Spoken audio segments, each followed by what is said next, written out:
Yo, what is up, everybody? Welcome into the show. You're watching Philadelphia Eagles now. It is a beautiful Wednesday, December 10th, and we're live right here on the show. My name is Chase Sr. As always, no matter where you are, how you're tuned in, thank you so much for making today's show a part of your day. As every single day, we talk all things Eagles right here on the program.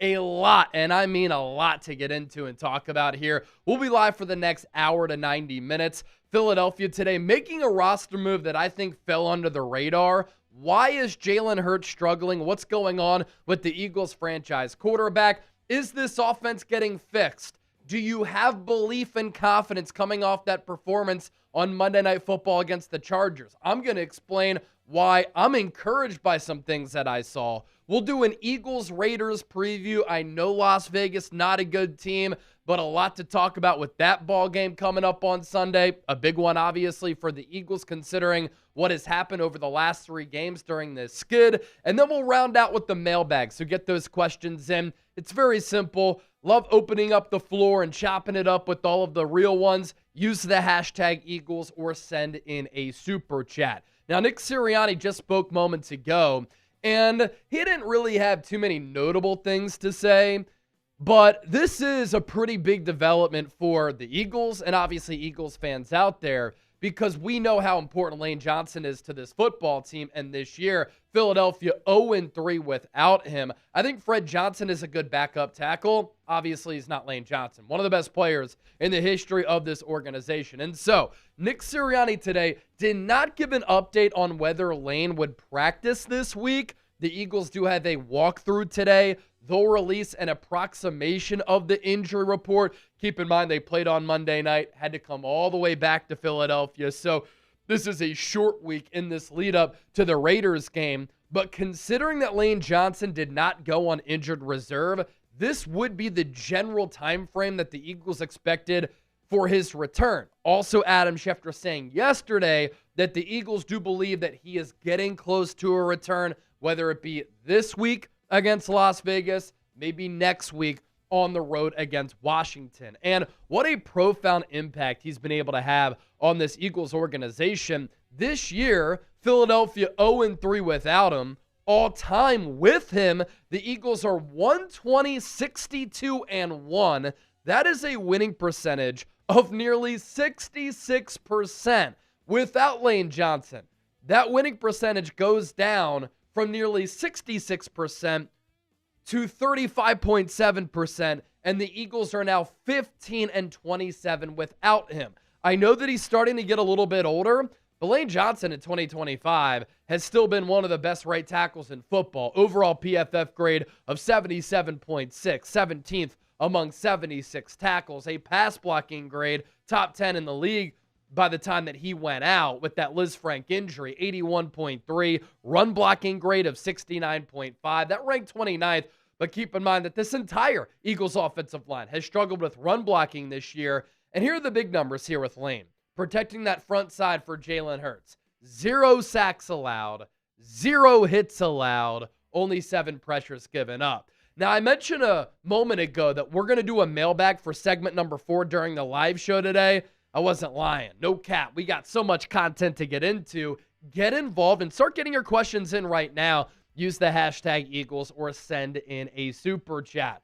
And if you're ready to talk some birds, we have 330 people watching on this Wednesday. I want you to hit that thumbs up icon and like the video. YouTube has kind of changed some of the settings here. So let me see. We've got 47 likes. So hit that thumbs up icon, like the video. I don't know why these technology companies always make things harder to see, where you have to do more clicks. Just give me everything on one window. But either way, hit that thumbs up icon, like the video. If you're ready to talk some Eagles, the more likes that we get, the more people who discover the stream, the more people who come in here, and then they realize, man, what we're doing here on Eagles Now is very, very special. And of course, if you haven't hit that subscribe button, do so right now for Elite Daily Philadelphia Eagles coverage. Producer Chip is here to my left. We're emanating live from Studio I at Chat Sports HQ, and the official show starts now. Let's get it, real ones.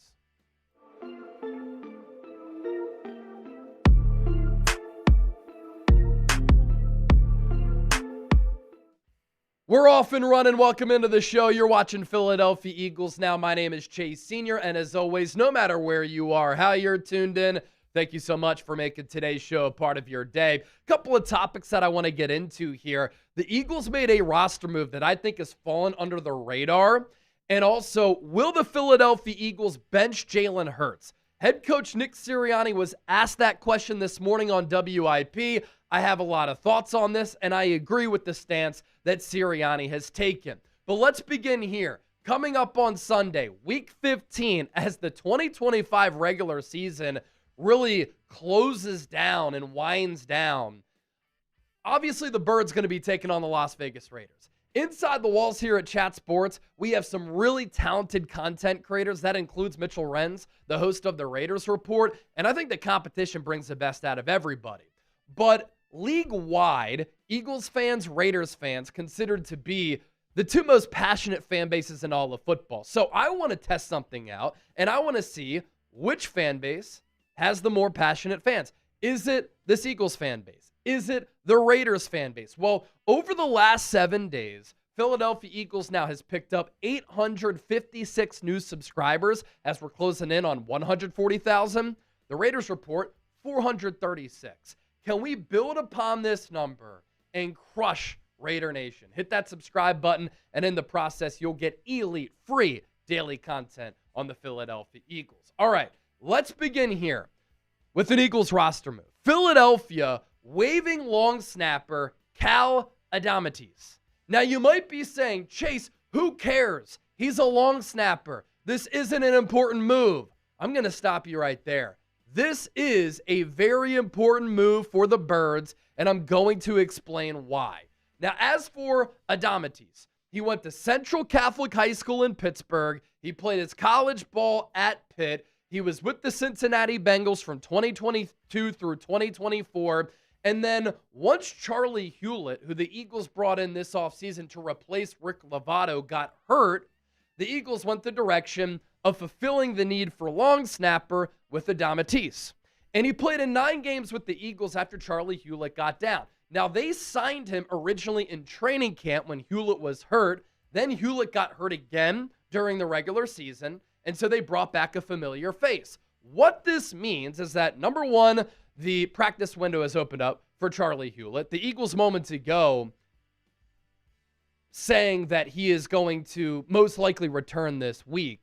And he's eligible now to come off of injured reserve.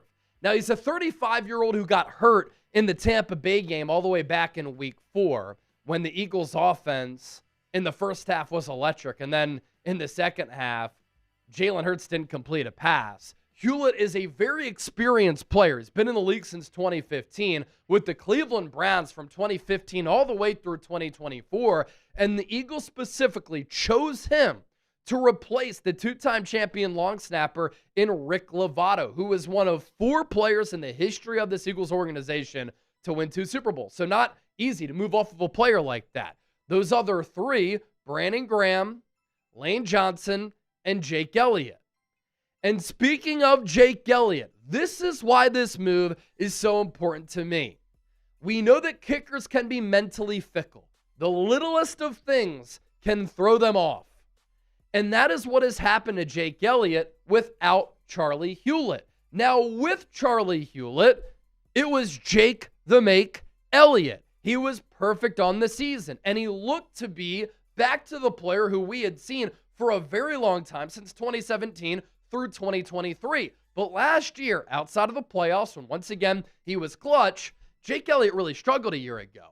With Cal Adamatis, Jake the Make Elliott became Jake Missy Elliott. And he was missing kicks left and right. You look at his numbers with Hewlett. 4 of 4 on his field goal attempts. 12 of 12 on his extra points. 3 of 3 on kicks of 50-plus yards. Last year, Jake Elliott in the regular season was 1 of 7 on kicks of 50 or more yards. Jake Elliott without Charlie Hewlett. 12 of 17 on his field goal makes and attempts. 19 of 20 on his extra points. That miss, a big one against the Bears to really squash some of the momentum that the Eagles were building. And his kicks from 50 plus, only 1 of 4. And what I noticed last year with Rick Lovato, I was actually talking about this a year ago, was that his snaps were just a tick off compared to prior years when he had replaced the legendary John Dornbos. And kicking is such a mentally fickle thing where kickers can be great and then they can get the yips, but tiny things can throw off kickers, alter their confidence, alter the process of kicking the football. And even if the snap is a fraction or a hair to the right, to the left, if it's a little bit low, the kicker, as he's going to kick that ball, notices that, and their thought process goes from, let me swing the leg and drill this kick, to, oh my gosh, the snap is a little bit off. Obviously, the rotation of the ball, the placement of the ball, all of these things are really important. And with Lovato, he was struggling with the accuracy of his long snaps. With Charlie Hewlett, he was actually really good, and I think Jake Elliott had confidence in him. But with Cal Adamatis, and I think I'm pronouncing that name right, I think that Jake Elliott's confidence was lacking a little bit because while his snaps have been pretty accurate, I just don't know if the process was as flawless as what Elliott wanted. And if you were watching the watch party on Monday Night Football when Jake Elliott missed that 48-yarder right before the halftime break, I had one of my biggest crash outs that I have had on my on-air career. Now, I've been here at Chat Sports since 2021. Prior to this, I was on television as a news reporter up in northeastern Pennsylvania. Before that, I got my career started in Illinois. I was on air for years at Temple University covering the basketball and football programs during some really nice times, and now the athletic program, not all that great, although the football program is back. But when Jake Elliott missed that field goal, it really was a moment of frustration for me that had been boiling for a long time, where this Eagles team right now on offense and on special teams, kicking the ball for Jake Elliott, and then offensively all across the map, they can't capitalize on momentum right now, and they can't play consistent football, and they can't do some of the little things right. And even in a situation like Monday Night Football, where Adoree Jackson intercepts Justin Herbert, after Jalen Phillips hit the arm of Herbert, the Eagles get a huge turnover right before halftime. Then there's the 15-yard penalty on top of the pick. And then the Eagles come out there. They don't know what to do, if they're going to run a play or not with 2 timeouts. They don't target the middle area of the field with those 2 timeouts. Instead, Nick Sirianni trots out Jake Elliott. Jake Elliott goes to the sideline. Then the offense comes on the field. Jalen Hurts takes the snap, throws it away to just kill clock, I guess. And Jake Elliott comes out and misses a field goal, which would have made it a 1-score game, which at the end of the game cost the Eagles the victory. And here was my reaction. We have to bleep it out so that we don't get censored by YouTube when Jake Elliott missed that field goal. Big kick for Jake Elliott. He's been a little bit shaky of late. This from 48, indoors, left hash, gotta have it. To make it a 1-point game. He f***ing missed it! God damn it! What the f***?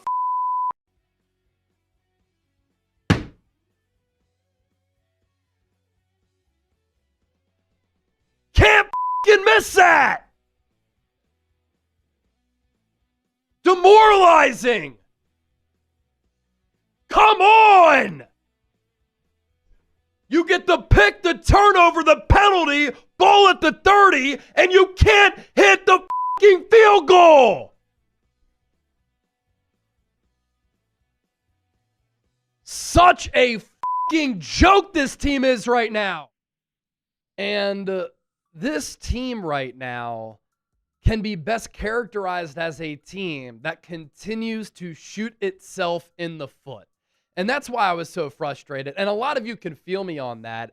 And I'm not somebody who likes to curse a lot on air because I know that people of all ages, all walks of life, and all beliefs and all geographics watch this show. But I couldn't hold back in that moment because I was so frustrated. And so this is a big move, in my opinion, that Charlie Hewlett is back. Hopefully that gets Jake Elliott back on track because he has been very, very shaky in recent weeks. Now, coming up next, segment number 2, will the Philadelphia Eagles bench quarterback Jalen Hurts? Nick Sirianni was asked about this. We're going to dive into it here in just a moment. But first, let's get to today's sponsor, our friends at Ridge Wallet, making today's Philadelphia Eagles now possible. And I'm somebody who hates having too much in my pockets. I know a lot of you can feel me on that.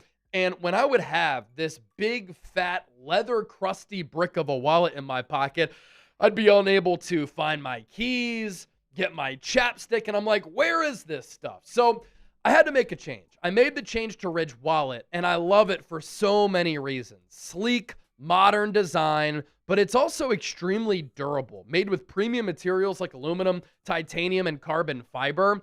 And you can choose a Ridge Wallet 2.0 that has over 50 plus colors and styles to choose from. You can even get a wallet that features every NFL, Major League Baseball, or college team. We're showing you that Eagles Ridge Wallet right now. This is the perfect gift for holiday gifting, especially since Ridge is having their biggest sale of the year. And the Ridge 2.0, everything is better. They've been perfecting this for a long time. 10% lighter, every gram matters. And it really is the perfect balance. And losing your wallet is the worst, right? Well, Ridge made this wallet more modular with improved cash straps, money clips, and an AirTag attachment. Therefore, if you do lose your wallet, you can track it down. And the Ridge 2.0 holds up to 12 cards plus cash. It's still thinner than my iPhone. And Ridge wallets have a new industry-leading built-for-life warranty. So even if your wallet is lost or stolen, they've got you covered. Over 100,000 five-star reviews. That is proof that Ridge is a gift that people love to receive. So for a limited time, Ridge is having their huge holiday sale. Head to ridge.com/chat. Get up to 47% off your order by using the code CHAT. This is by far the biggest discount they've given all year. That's ridge.com/chat for up to 47% off your order during their biggest sale of the year. After you make your purchase, they'll ask you where you heard about them. Please support our show and tell them that Philadelphia Eagles now sent you. All right, let's get to this.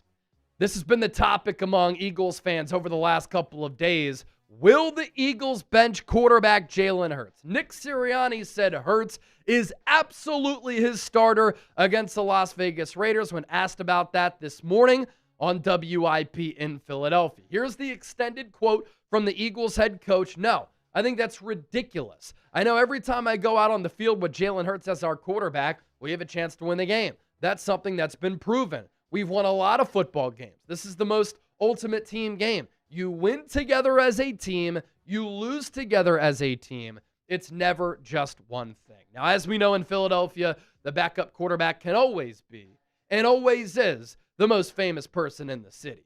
But with what Nick Sirianni said here, I do agree with this. You need to allow Jalen Hurts to work through the struggles that he's having right now. And there's no doubt that since the bye week, he's really played poor football. Some of the worst football of his starting career with the Eagles. And since the bye in 5 games played, a usually accurate quarterback has not been accurate. His completion rate is 57.5%, 4 touchdowns to 5 picks through the air, 3 rushing touchdowns. He's fumbled the football 4 times, and his passing yards per game at 215.4.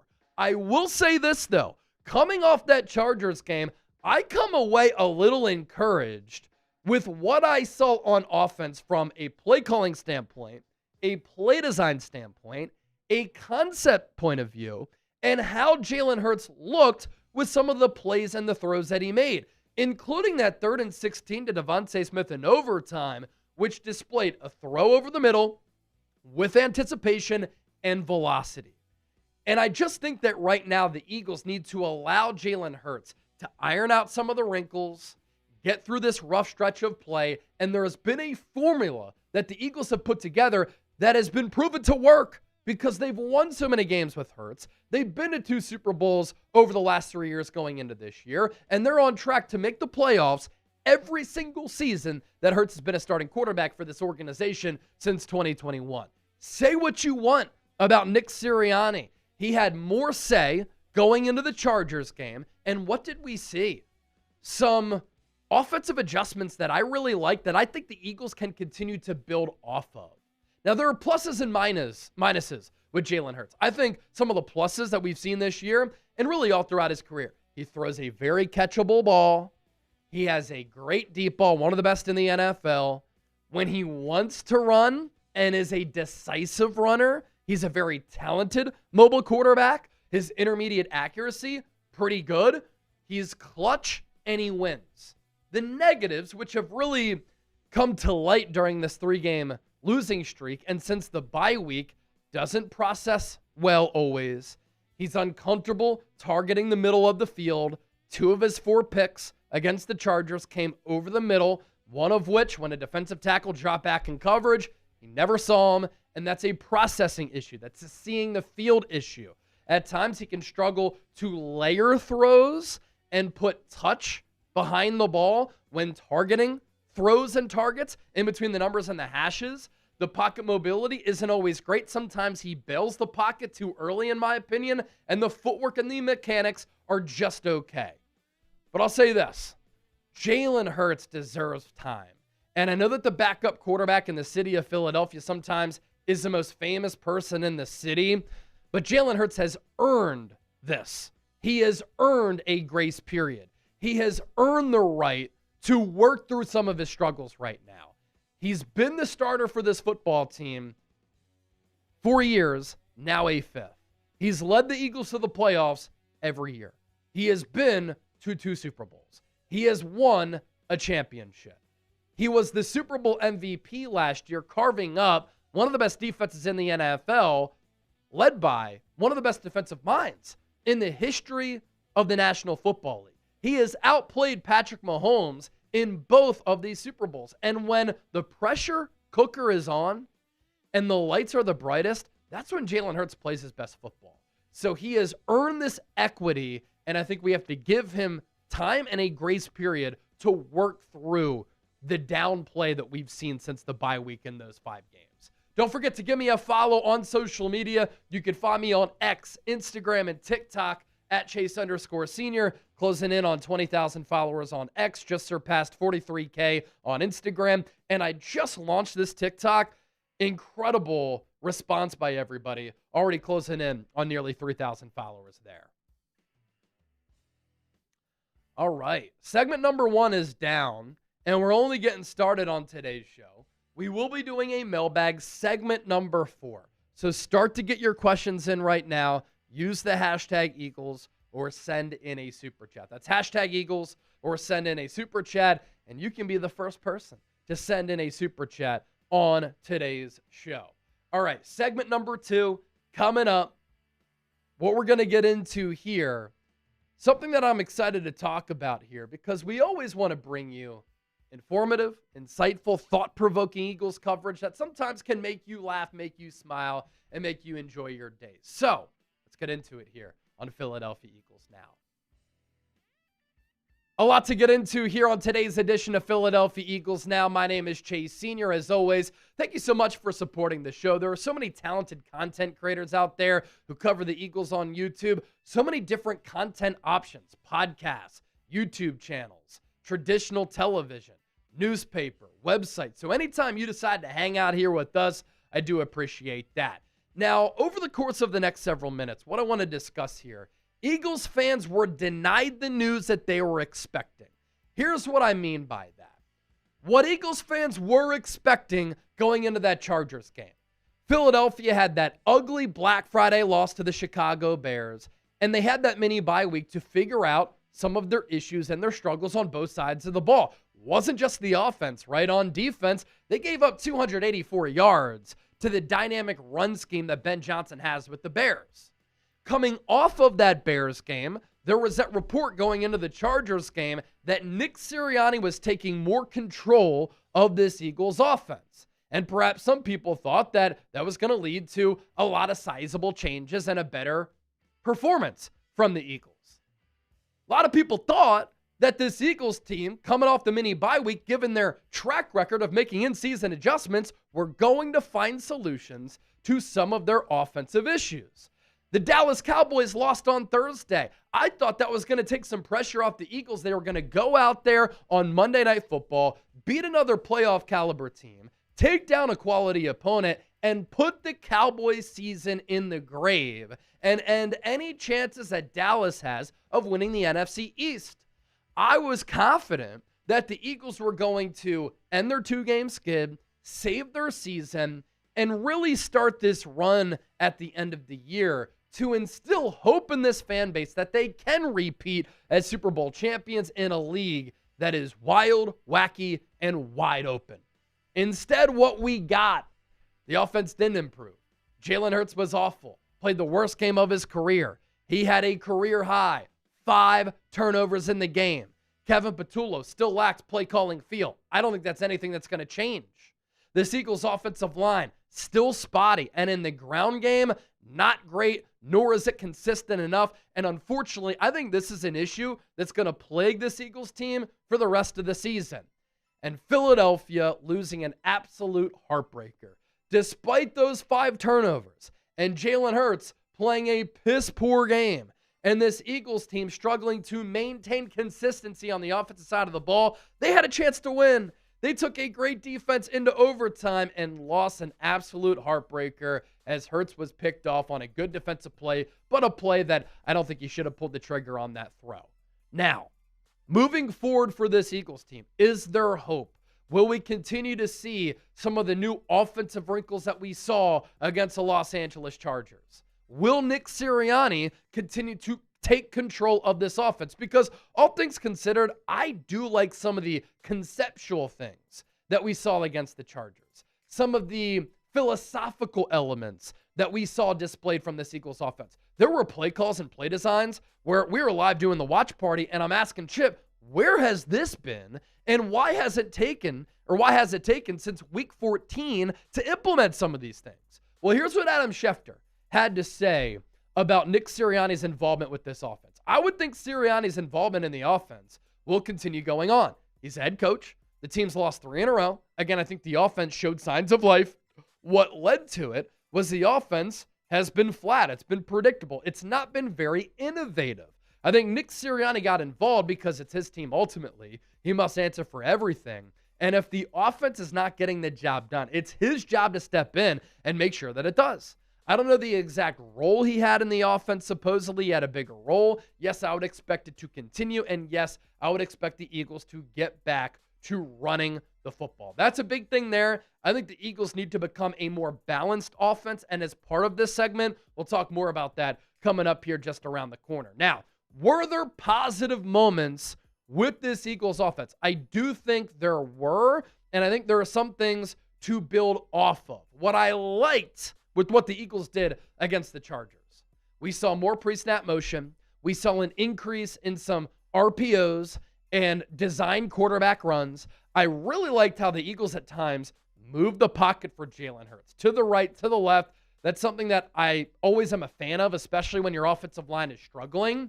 The Eagles called and ran more crossing routes, and the run game was a little bit better. It was only the second time of the entire year that Saquon Barkley has run for more than 100 yards in a game. And you look at some of the raw numbers with what the Eagles offense did against a top 10 overall defense that the Chargers have. They did put up 365 yards of offense, despite 5 turnovers. Kind of hard to do. They average 5.5 yards per play. That's better than their averages this year. On the ground, they averaged 5.4 yards per carry. Saquon Barkley averaged 6.1 himself. Of course, the big thing that can't happen, which isn't a sustainable way to play football, the 5 turnovers. And when you turn the ball over at the NFL level, you lose about 80% of the time.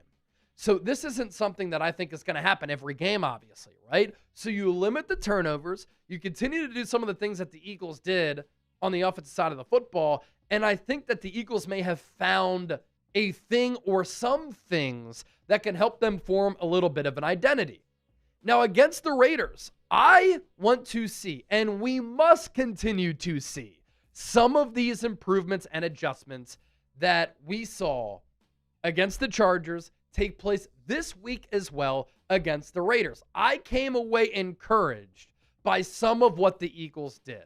And what I don't want to see is the Eagles get scared away from what they did against the Chargers. Just because Jalen Hurts threw 5 interceptions on Monday night doesn't mean the Eagles should stop what they're doing. I want to see the Eagles continue to adapt and evolve and be innovative.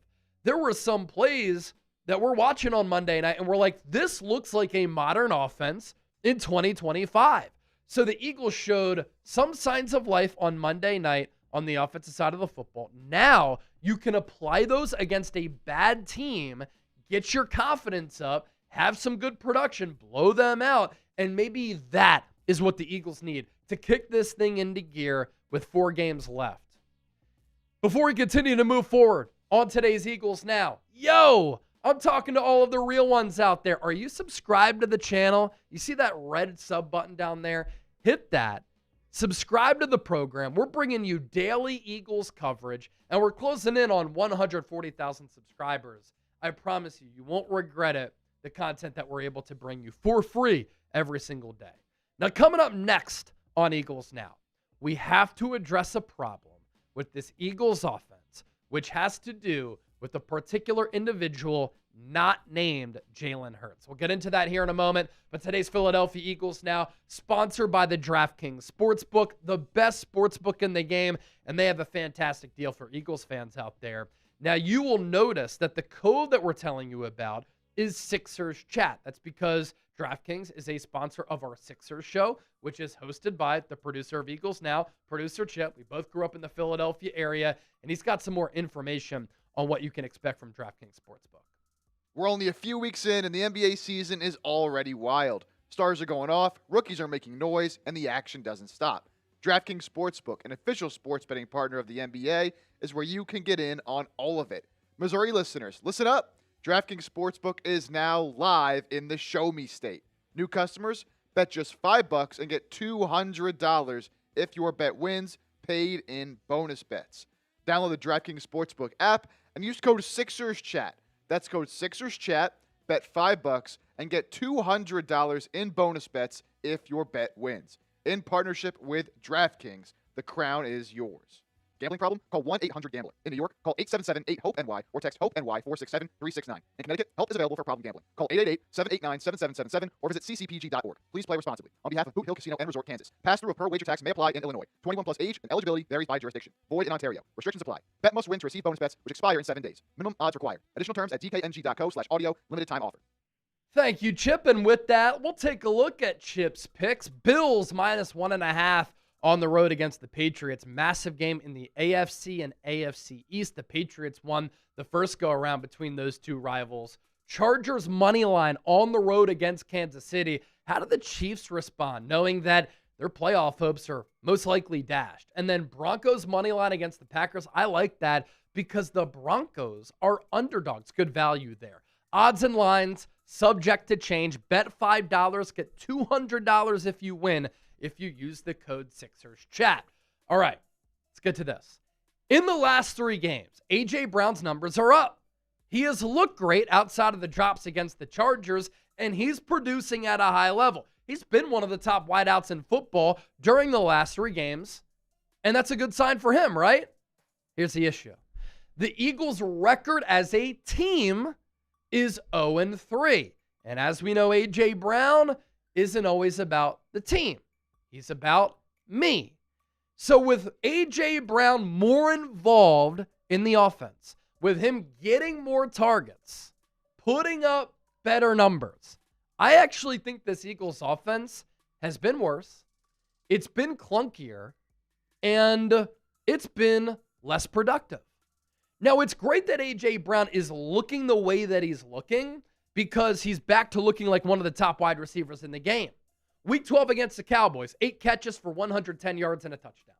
Following week against the Bears, 10 catches for 132 yards and 2 touchdowns. Week 14 against the Chargers, 6 catches for 100 yards. So he's gone over the century mark in each of the last 3 games. I think the route tree has been more diversified and vast. And A.J. Brown, over the last 3 weeks among all players in football, number 1 in receptions, number 1 in receiving yards, and he's been the number 1 PPR wideout if you're into playing fantasy football, even though nobody cares about your fantasy team. Force-feeding AJ has led to fewer targets for Devontae Smith and Dallas Goedert. Devontae Smith and Dallas Goedert, especially going into the bye week, were on track for career years. Smitty was balling. Dallas Goedert in a contract year was one of the most productive tight ends in football. He's already set some career best marks, especially with touchdowns. And I think this Eagles offense actually is at its best when it's balanced and the ball is spread around. So I think what the Eagles need to start doing is spread the ball around to all of your playmakers. This is the highest paid offense in the NFL. And what Philadelphia has to do is get back into a rhythmic running game. And that's been missing as far as the run game all season long. It doesn't help that this offensive line has really regressed and they're hurt, but I think the Eagles need to run the ball more. Look at what happened against the Chargers. Saquon Barkley was popping off some good runs. Then at the end of the fourth quarter and in overtime, they barely ran the ball. A.J. Brown on social media, with all of his cryptic posts, hinted that if he got more involved, it would solve the Eagles' offensive issues. And a lot of us believe that. Hasn't been the case. So what we thought was going to happen has not happened. And I think the Eagles need to go back to doing what they were doing against Minnesota, against the Giants, where everybody is getting involved as far as the offensive weaponry, and they're having more success with their ground game. Don't forget to give me a follow on social media. You can find me on X, Instagram, and TikTok. Just started that TikTok page. I'm putting so much content over there, and I'm already up to 3,000 followers. So thanks to all of the legends and real ones who gave me a follow there. All right, we have one more segment until our mailbag. If you have some questions that you want me to answer, use the hashtag Eagles or send in a super chat. That's hashtag Eagles or send in a super chat. Choppa City, Saquon been carrying the shitty offense this year. He can't do it. Well, actually, this year he hasn't really been carrying the offense because he only has 2 games of more than 100 yards.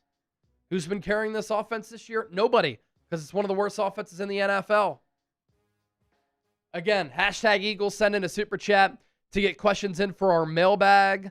What we're about to do next is preview this Eagles-Raiders Week 15 game at the Link. There is some major injury news in that game where the Eagles may have just gotten a really big break. I like what Vasak said, unload Hurts. Oh, you're okay. No, I don't like what you said. You're saying unload Hurts. He's giving Sirianni and Patullo a bad name. No, I think elite offensive coordinators can elevate a quarterback like what Shane Steichen did with Jalen Hurts, like what Kellen Moore did at times with Jalen Hurts, and Kevin Patullo is not doing that with Jalen Hurts right now. All right. We've had 3,000 people join us so far. So glad all of you are hanging out here with us. Segment number 3 of 4 coming up. Let's do this Eagles-Raiders preview right now. NFL Week 15 coming up. Philadelphia Eagles playing host at Lincoln Financial Field in South Philadelphia to the Las Vegas Raiders. You're watching Philadelphia Eagles. Now, my name is Chase Senior, and coming up, an Eagles-Raiders preview. 2 of the most passionate and intense fan bases in the National Football League. 2 organizations, though, on different trajectories, especially with recent history.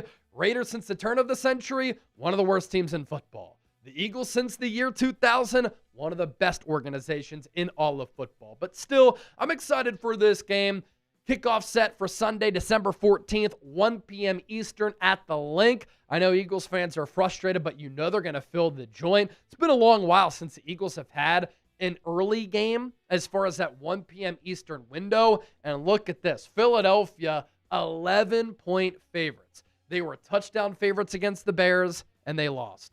They were decent-sized favorites against the Chargers. They lost. Will Philadelphia finally cover a number? We will see. The over-under for this game is laughably low because of the Raiders' offense, and this Eagles offense has been mediocre to bad all season long. It's under 40 at 38.5. Before we dive into our preview, the best one that you'll find here on YouTube, a programming reminder. Don't forget to hit that subscribe button for daily Eagles coverage, but also we go live for every single Eagles game. So join us for an Eagles-Raiders watch party. And this is a reminder to hit that bell icon, turn on your notifications. Therefore, anytime we do go live, you'll get that push notification so that you can join us. My overall thoughts on this game. If the Eagles lose against the Las Vegas Raiders, it will be an unmitigated disaster. The Raiders, I think right now, are the worst team in the NFL. And I think for Philadelphia, this is a game where it needs to be a get-right game, but you also need some style points. You need to look good to get the confidence up of your ball club. And with 4 games left, that is a month sample size before the NFL playoffs get underway. That is plenty of time to figure out some of your issues. And coming off that Chargers game, I'm a little bit encouraged by what the Eagles did with some things that they accomplished offensively. So Philadelphia has an opportunity here to turn it around now. And I think the biggest thing with this offense, they're playing tight. They don't believe in themselves. They're pressing a little bit, which is why you see mistakes, which is why you see execution issues, which is why you see some of these penalties. You go out there, you drop 38 points against the Raiders, and you win in a blowout, you start to feel yourselves going into the final 3 weeks of the year where you're like, yo, we won a Super Bowl last year. We've had a gauntlet of a schedule, but as the playoffs near, we've got an opportunity in a wide open NFC to run this thing back. Major injury news here for Las Vegas, by the way. This news breaking on Wednesday that quarterback Geno Smith, dealing with a shoulder injury, is considered unlikely to start on Sunday. He will not practice today. Ian Rappaport again saying that on Wednesday, December 10th. That would put Kenny Pickett in line to start against the Eagles, his former team. I appreciate what Kenny Pickett did last year against the Dallas Cowboys once Jalen Hurts was concussed.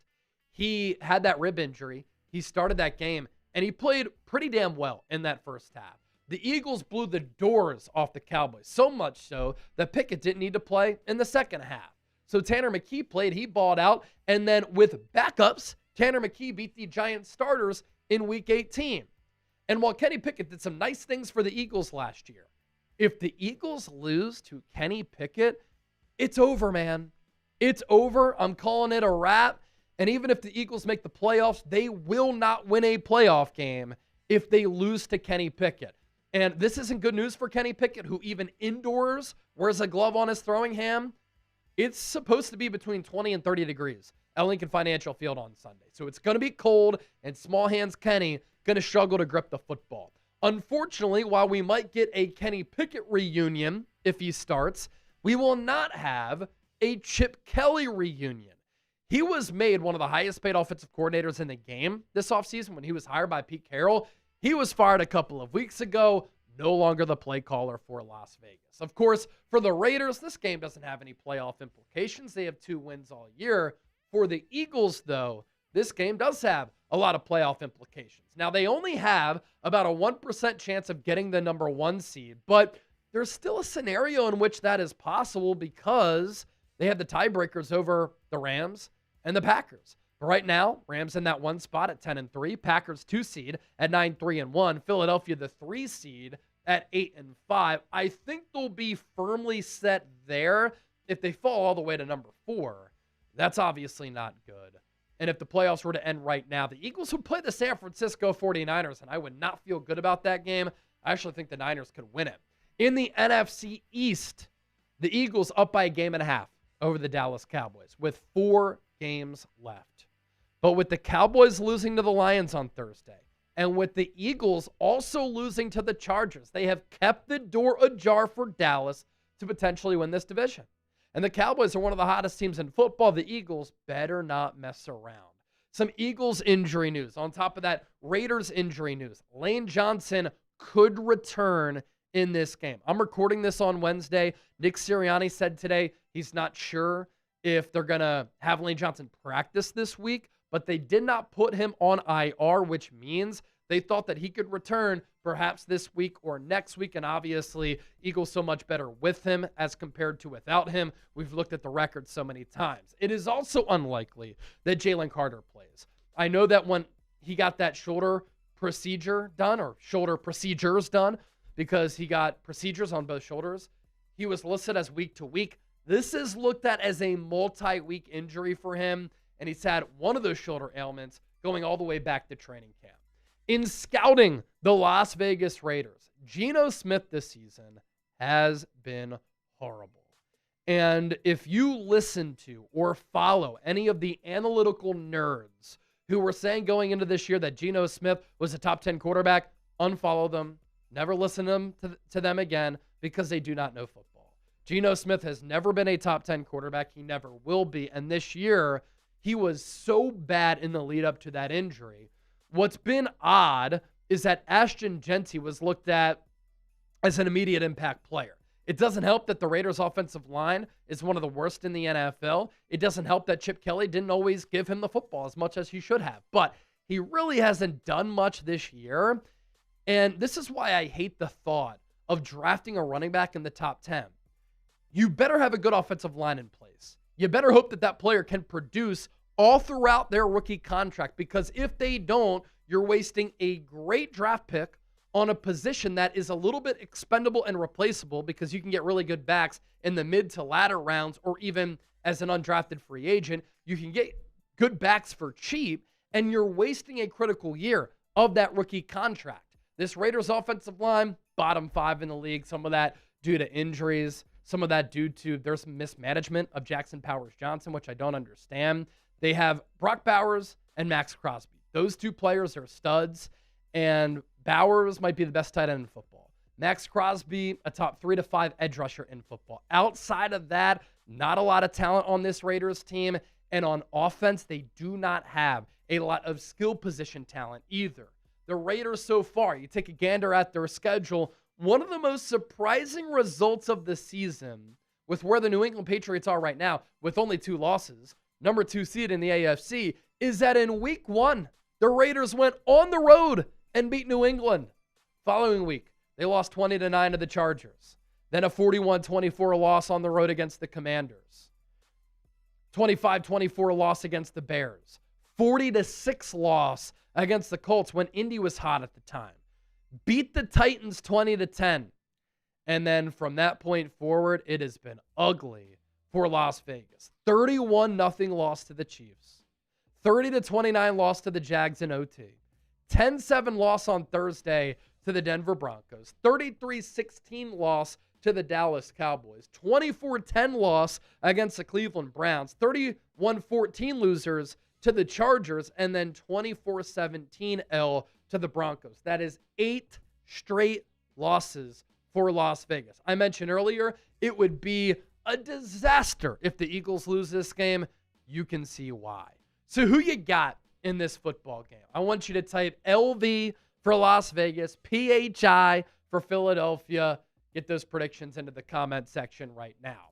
Coming up next year on the show, I'm going to break down my keys to the game, top matchups to watch, what the Eagles must do to beat the Las Vegas Raiders. That's coming up here in a moment, but let's get to our sponsor. Today's Eagles Now is made possible thanks to our friends at Ridge. The Ridge Wallet 2.0, a phenomenal product that I've been using over the last several months. I have the carbon fiber version, and it might be the last wallet that I ever have to get, because the Ridge Wallet 2.0 is made with premium materials like aluminum, titanium, and carbon fiber, but this thing is as light as a feather. What's also incredible, it holds up to 12 cards plus cash, and it's still thinner than my iPhone. So the Ridge Wallet 2.0 has been perfected over the last 12 years. Everything is better with it. It's 10% lighter compared to the older version, which I also had. Every gram matters in this wallet. They found the perfect balance, and they made it more modular with improved cash straps, money clips, and AirTag attachments. Over 50 plus colors and styles to choose from. You can even get a wallet that features every NFL, Major League Baseball, or college team. This is perfect for holiday gifting, especially since Ridge is having their biggest sale of the year right now. Over 100,000 5-star reviews. That is proof that Ridge is a gift that people love to receive. Ridge isn't just about wallets. They create premium everyday carry essentials like key cases, suitcases, and their game-changing power banks, all built with the same sleek, durable design. You'll find the perfect gift for every wish list. For a limited time, Ridge is having their huge holiday sale. Head to ridge.com/chat. That's ridge.com/chat. Use the code chat. Get up to 47% off your order. This is by far the biggest discount they've given all year. That's ridge.com/chat for up to 47% off your order during their biggest sale of the year. After you make your purchase, they will ask you where you heard about them. Please support our show and tell them the Philadelphia Eagles Now sent you. All right, let's get into this. Coming up here on Philadelphia Eagles Now, Chase Sr. here with you. Part 2 of our Eagles-Raiders Week 15 preview. I'm going to break down my keys to the game, top matchups to watch, what the Eagles must do to win, and of course, give you my prediction as I always do. Let's set the foundation by taking a look at how the Raiders stack up. This is one of the worst teams in the National Football League, which is why Philadelphia has to win this game, and they have to look good in the process. I need a dub. I need some style points as well. They are dead last in the NFL in points per game. Ladies and gentlemen, this ain't the 1960s any longer when Chuck Bednarik is playing linebacker for the Eagles. This is 2025. The Raiders are averaging 15 points per game. They are putting up 257.2 yards per game, second to last in the NFL. Their yards per play, 30th. Their third down rate, 26th. Their red zone touchdown scoring percentage, 23rd in the league. On defense, it doesn't help that they can't play complimentary football, but outside of Max Crosby, they're not that talented. 24th in points per game, 16th in yards per game, 11th in yards per play, 30th on third downs, 21st in the red zone. On offense for the Eagles, this is a frustrating sight. Highest paid offensive unit in the NFL. These numbers, unacceptable. 19th in points per game, 24th in yards per game, 17th in yards per play, 28th on third downs. Still the number one red zone offense in the NFL, but that number is tailed off. 9th in points per game on defense, 22nd in yards per game. They'll give up yards, that's fine. Don't give up points. I've always been an advocate for that thought process. 14th in yards per play, 24th on third downs. Number 4 red zone defense in the NFL. At times, Vic Fangio's unit bending but not breaking. As far as my keys to the game, top matchups to watch, look, there's no other way to put it. Jalen Hurts has to play better. And since the bye week, he has been one of the worst quarterbacks in all of football. Now, the offensive coordinator is not putting him in a position to succeed. He's not elevating him. But Jalen Hurts deserves blame too, because he as an individual has not played well of late. 5 games since the bye, his completion rate is down to sub 58%. That's bad. 4 passing touchdowns to 5 picks, 3 rushing touchdowns, but he also has 4 fumbles, and he's only averaging 215.4 passing yards per game. He's the face of the franchise. He's making a lot of money. He is a championship player. He has an impressive resume. It's time for him to play like that, and I have belief and confidence that he can. He just has to put it together this final 4 weeks of the season. Key to the game number 2.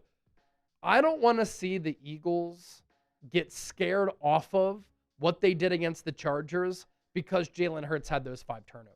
I actually want to see them double down and do more of what they did against LA. And here's my thought process with this. I come away from that Chargers loss encouraged by what I saw from this Eagles offense. Nick Sirianni had more say. He was more involved with some of the Eagles meetings. I think it resulted in an offensive performance that the Eagles can build off of. We saw more pre-snap motion. We saw an increase in RPOs and design quarterback runs. I really liked how Philadelphia moved the pocket on a couple of occasions for Jalen Hurts. He looked comfortable on some of those plays. Kevin Patullo finally called more crossing routes. It's an easy man and zone beater, a no-brainer. Why would you not run those? And I thought that this run game was a little bit better.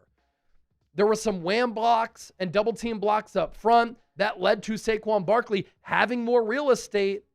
And that's been the problem all year. I don't think it's because Saquon Barkley is tired from last year. I think it's because this offensive line has been criminally bad compared to what their expectations were and the talent of that unit. They finally got a little bit of a better push, but the blocking scheme was also better. And that led to a solid offensive performance that the Eagles can build off of. And this year, there have been pluses with Jalen Hurts, and I want to continue to see more of this, right? He throws a catchable ball. He has a great deep ball. When he wants to run, he's still a talented runner. The intermediate accuracy, pretty solid.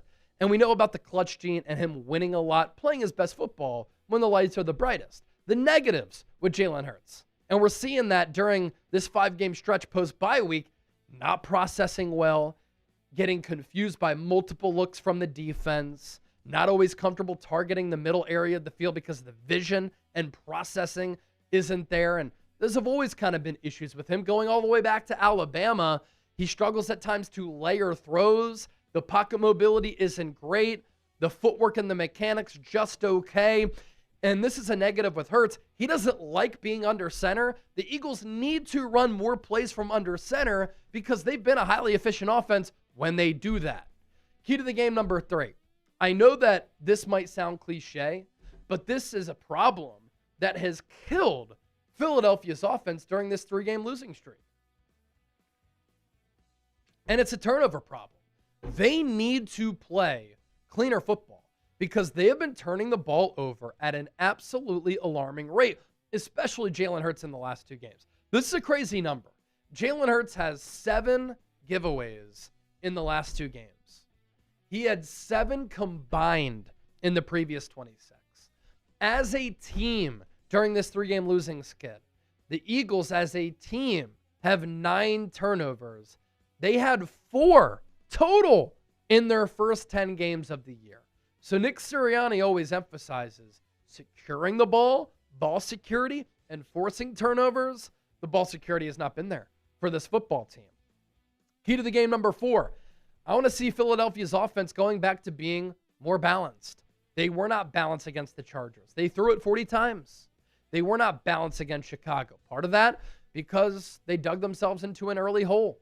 But I also think a problem with this Eagles offense over the last 3 games is that they are forcing the issue in trying to get A.J. Brown involved. And this was my fear, that they would try to appease A.J. and make him happy. Now, for him individually, his numbers are up. He's once again closing in on 1,000 receiving yards this season. He has looked great outside of the drops against the Chargers. He's producing, but it's coming to the detriment of the football team. I think the Eagles' offense has been worse off. And the Eagles as a team are 0-3 because of their offensive problems, while A.J. Brown has been balling out. So with A.J. more involved, this Eagles offense, I think, has taken a step back, and they've gone downhill. He'll look at these numbers, and he'll be happy about it, right? Because he wants to be more involved. He wants to be the reason or a reason why the Eagles are winning. Well, A.J., team isn't winning while you're putting up numbers. 8 catches for $110 against Dallas and a touchdown, 10 for 132 and 2 tutties against the Bears, 6 for 100 against the Chargers. That's great. He's number 1 during this time frame among all receivers in receptions, first in yards. He's the number 1 PPR wideout in fantasy football. But in targeting AJ and force-feeding him the ball, what has happened in the process? Less targets for Devontae Smith. Less targets for Dallas Goedert. These are 2 exceptional players who, over the last 2 games, where's Devontae Smith been? Shoot, in that Cowboys game, he wasn't really involved either. I want to see number 6 and number 88 more involved with this offense because it makes Philadelphia a better collective team. And that's what they need right now, is to be a better overall offense. Key to the game number 5. There are 2 star players on this Raiders team. Brock Bowers and Max Crosby. What Philadelphia cannot do is allow Brock Bowers and Max Crosby to ruin this game. This Raiders team has lost 8 games in a row. You lock down Brock, you block Max Crosby, you're going to win this game. If you let them go wild and crazy, you run the risk as 11.5 point favorites to lose this game. Brock Bowers has been injured this year, still has 53 catches with bad quarterback play, 619 yards and 6 touchdowns. Max Crosby this year continues to be one of the top pass rushers in football. 9 sacks, 25 TFLs. He's also exceptional against the run. And if Lane Johnson can come back for this game, that'll be a fun matchup to watch. If he can't, Fred Johnson against Max Crosby, Jalen Hurts, look out. So predict the score. Las Vegas Raiders, Philadelphia Eagles, Week 15. Who you got? Give me that prediction, and I'll give you my prediction. This is the last time that I'm going to show any confidence in this Eagles team unless they prove me wrong. I think the Eagles finally get it together. I think they work off of that Chargers game, and they have one of their best offensive performances of the year. If they don't, I'm completely out, and I'm saying that the season is over. But I am clinging to some hope. I might be hanging by this string on my hoodie right here, but I'm clinging to some hope. Philadelphia wins this game, 33-14. Go Birds. All right, what are the people saying?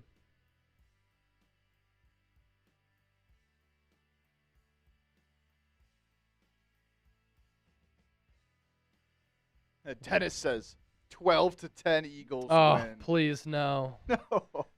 Chip and I need some entertainment on Sunday, man.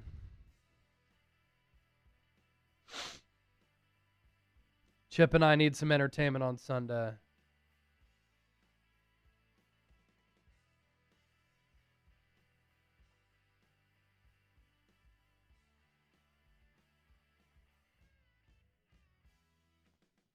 Happened with Michigan. Oh, they fired Sharon Moore. That's what I was looking at. Yeah, our company Slack's going crazy right now. Michigan football fired Sharon Moore. Wow. Who are they going to hire? That's going to be interesting.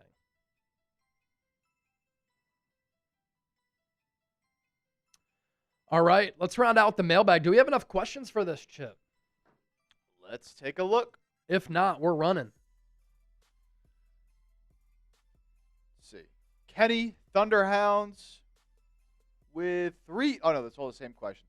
Kenny Thunderhounds, Trey, Cool Rains, Mike Nintendo Masters here. Did just get a couple of super chats coming in. Yeah, let's take those super chats. You think we have enough or no? Yeah, I think we have enough. All right.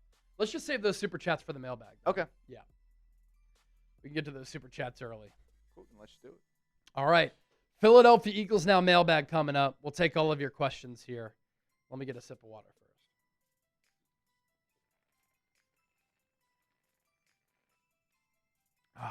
first. All right. Mailbag coming up. Let's get it. Yo, what's going on? Welcome into the show. Hope you're all having a fantastic weekend. By the time that you're watching this video, you're watching Philadelphia Eagles Now. My name is Chase Senior. Coming up, taking questions from the Bird Gang and talking all things Eagles, because that's what we do here on this show every single day, year round. And that is exactly why you should subscribe to the channel. If you love the Eagles and you want to be informed by all of the news and storylines that are developing around this football team, I always have you covered. Short form content, long form content, news, rumors, developments, draft content, free agency, live shows, watch parties. We're killing the game, and that's a big reason why we're closing in on 140,000 subscribers. Let's begin here with this $20 super chat from the legend, Dennis Designs. I love the positive thoughts, but if we don't beat the Raiders, it will be by far the worst season I've ever seen. Oh, and I sent you the t-shirt today. I hope you get it soon. I always love when viewers send Chip and I gifts. We really appreciate that. And if you send us gear, we always rock it on the show like we've done with Hallelujah, others, and Dennis. I'll do that as well and give you a shout out. And what Dennis is talking about with me being positive about this team, I did come away from that Chargers loss after looking at the tape, letting things marinate, watching the game back, a little bit encouraged by what the Eagles did on the offensive side of the ball. Nick Sirianni was more involved. He had more say. And we saw some new concepts, some new play designs, some new creativity. And this Eagles offense finally looked like a modern unit. And now, I don't want to say the Eagles get scared off of what they did against the Chargers just because Jalen Hurts had those 5 turnovers. Let him work through these issues. It's time for him and the offense to adapt and evolve. I think that you can build off of the foundation that you built against the Chargers, continue to roll with that experiment for the final 4 weeks, and if you drop 30-plus points against the Raiders, and you've got some style points, I think what's most important is the Eagles can get their confidence back, which on offense right now, they do not have. Christopher, $5 super chat. Chase, I am a homer, or am I a homer, or has the officiating been consistently bad for the Eagles? It's so funny because in covering the NFL and in watching so much football, whether it be the NFL or college football, go on Twitter, right? And one fan base will hate the officiating. Usually they're losing. The other fan base will love the officiating and they're winning. I never will blame officiating for a win or a loss because it really does go both ways throughout the course of a ball game. As frustrated as I was about the James Bradbury hold in Super Bowl 57, the game didn't just come down to that. Now it hurt because I think if the Eagles got the ball back, Jalen Hurts could have led the Eagles down the field for a drive that could have won them the ball game. If you hold Kansas City to 3 points there, I think Philadelphia wins. And we're talking about the two-time Super Bowl champion, Jalen Hurts and Nick Sirianni led Eagles, and the three-time Eagles as an organization. But the game didn't just come down to that holding call. Patrick Mahomes had one incompletion in the second half. It was on a throwaway. Jonathan Gannon was too busy trying to get that Cardinals gig that he clearly wasn't prepared for the Chiefs. He got pantsed by Andy Reid and Mahomes in the second half. Special teams. The Eagles had multiple breakdowns. They couldn't really cover some of those goal line plays where there were the whip routes that Andy Reid called. Jalen Hurts fumbled. Scoop and score led to a touchdown. Quez Watkins should have caught that ball downfield. So many reasons why the Eagles lost that game. So I think to start the year, maybe the Eagles had the benefit of the whistle, but against the Chargers, against the Bears, against the Cowboys, I don't think any of those games really came down to officiating. I know the Cowboys had the benefit of the whistle against Philly and Kansas City as far as like penalty yardage. I do think some of the PIs on Trent McDuffie were questionable. The only bad call that I can remember this year is that late hit for Zach Bond against the Broncos, which helped the Broncos like kind of ice that game. Eagles could have like forced a fourth down there instead. The Broncos got a freebie, but I think the officiating's been fine. Mike Nintendo Master, what I see I dropped in the rankings. I've given up on, trying to convince you otherwise, Mike, so you can do whatever you want, man. What changes and lessons need to be learned from Monday's game? It's a good question, Mike. Lessons learned. The Eagles' defense is Super Bowl caliber, and it's a shame that it's getting wasted by this offense. On offense, I think Philadelphia needs to get back to trying to establish the run, be a more balanced offense. Don't force feed A.J. Brown the ball. Find ways to get Devontae Smith and Dallas Goedert involved, especially with Smitty. Like, can we call some crossers? Can we call some routes downfield instead of bubble screens? He's one of the best route runners in all of football. I think that we learned that the Eagles are capable of being more creative and innovative on offense. Nick Sirianni had more say in the game plan. I like some of the concepts that we saw from Philadelphia. But I do think two things are a constant that are going to hold this team back: the offensive coordinator and the offensive line. And I don't think the offense is going to reach its ceiling, especially with how bad the offensive line has been. I think that unit is what it is. They've regressed, they've been hurt, and in turn, they've been bad. The Thunderhounds, hey, Chase, I believe Jalen is struggling due to an unhealthy offensive line, Kevin's bad coaching, and a little bit of A.J. Brown drama. I think you're right on all of those fronts from a macro level, right? The offensive line has been bad all year. The Eagles have not been able to run the football efficiently or successfully. Saquon Barkley has 2 games over 100 yards. I think he looks great. But I think that the offensive line continues to get pushed back, put on their asses, and bullied. And that's led to Saquon Barkley not even having chances when he gets the ball. And when you can't run the ball, it doesn't open up the pass game. When you can run the ball, it does open up the pass game. I think the pass protection for the most part all year has not been good. I don't think that Kevin Patullo has done a good job of maximizing or elevating Jalen Hurts. I think his play calling has been predictable, vanilla. There's no rhythm. There's no feel. There's no sequencing to it. And I think that from an offensive standpoint, the Eagles are targeting A.J. Brown too much.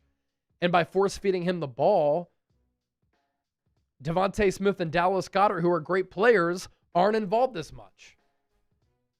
So I think this is also a thing. The Eagles, they were getting ripped for being conservative. Well, now Jalen Hurts is pressing a little bit. He's been more aggressive. What's it led to? 7 turnovers in the last 2 games. When they take care of the ball, they're really hard to beat. That might have to be the formula. Today's Philadelphia Eagles Now mailbag, sponsored by the DraftKings Sportsbook. Producer Chip runs our Sixers channel, so you'll notice that the code is Sixers Chat, but DraftKings Sportsbook. You got to sign up today, #1 sportsbook in the game, and listen to what Chip has to say right here. We're only a few weeks in, and the NBA season is already wild. Stars are going off, rookies are making noise, and the action doesn't stop. DraftKings Sportsbook, an official sports betting partner of the NBA, is where you can get in on all of it. Missouri listeners, listen up. DraftKings Sportsbook is now live in the Show Me State. New customers, bet just $5 and get $200 if your bet wins, paid in bonus bets. Download the DraftKings Sportsbook app and use code SixersChat.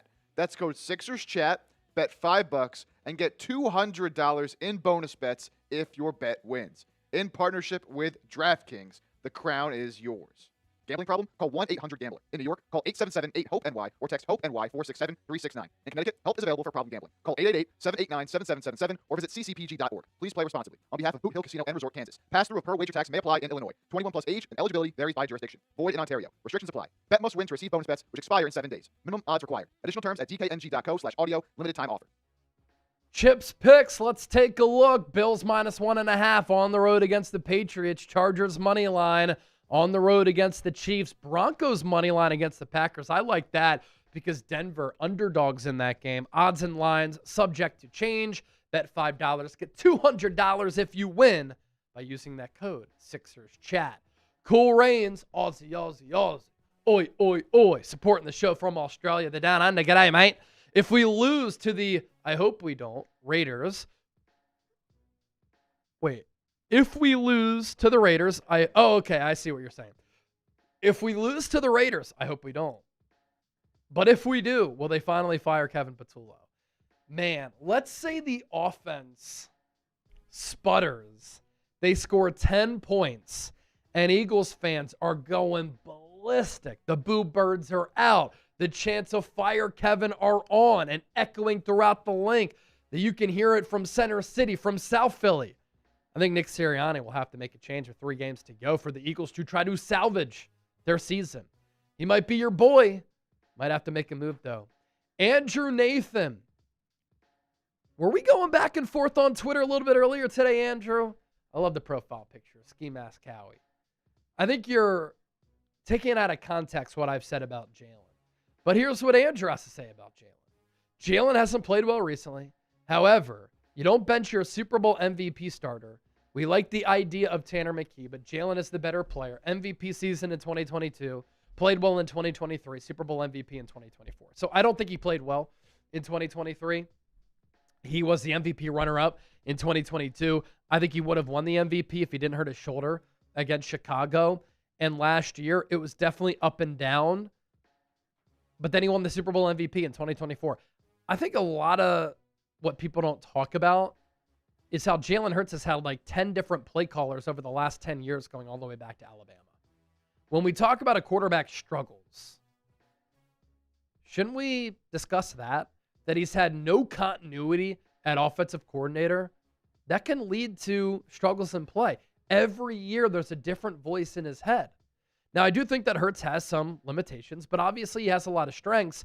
What I think the Eagles should do and are going to do, work through the kinks with Jalen. I thought he made some nice plays against the Chargers. I thought he made some nice throws. I like some of the concepts in the play calls. Let him work through this stretch right now. He's still in his prime. It's not like he's washed. And let's see if he can get out of it. And if he can't get out of it this year, bring in a legit OC next year. And if Jalen Hurts plays well, fantastic. If he doesn't play well next year with a really good offensive coordinator, then you start to worry a little bit. But the best security that you can have as an organization is quarterback security. I think Tanner McKee can be a really good player in this league. He throws with great touch, timing, anticipation. He can layer throws in there. He has excellent size at 6'6".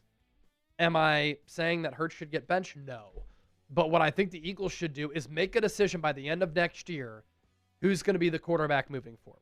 If Hurts plays well, obviously it's him. If he doesn't play well, then you start to have that conversation because McKee will be a free agent after the 2026 season. But we're far away from that. Niles Productions, what do you think about Kenny Pickett most likely starting for the Raiders? Yeah, Geno Smith has a shoulder injury. He had hurt his hand last week in that game too, so he's banged up. It's going to be between 20 and 30 degrees at Lincoln Financial Field, the early forecast. If Kenny Pickett beats this team with a glove on and he carves this defense up, which is actually the bright spot of this team, and this offense continues to blow, full panic mode, season's over. Can't lose to Kenny Pickett and this Raiders team that has lost 8 games in a row, and I think right now they are the worst team in football. Trey Losada, who is one AFC team that you think has a lot of potential. I think the scariest team in the AFC right now is the Houston Texans. I think their defense is the best in football. I think they're slightly better than Denver's defense because they force more turnovers. If that offense can be a little bit better, I think Houston's really scary because that Super Bowl defense is ready to win a Super Bowl right now. Denver, kind of in that same spot. Great defense. Quarterback, been spotty. I do think Bo Nix has been better this year than C.J. Stroud. I don't think Buffalo's defense is good enough. And with where they are now, they're not going to win the division. So playing in Buffalo, Josh Allen has this crazy winning streak in December and January in Buffalo, but they might have to go on the road in the playoffs. Jacksonville's a 3 seed, don't buy them. Pittsburgh 4 seed, don't buy them. Yeah, I think Houston's the scariest team right now in the AFC. Don't forget to hit that subscribe button, which is why it's frustrating, by the way, that the Eagles suck so bad this year, because if they were playing their best ball, they'd be the clear favorites to win the Super Bowl. Hopefully they can get it together with 4 games left. Hit that sub button for elite daily Birds coverage. I love all of you, even the haters. Thanks for watching. All right. Good show here today. About 5,000 people joined us thus far. Chip and I going to sign off. 4 segments down. You're all real ones for being here. Andrew Nathan, it's always love, my dog. Always love. All right, for Chip, I'm Chase. We will next be live, barring any breaking news, Sunday. Eagles-Raiders watch party. We'll catch you then. Peace.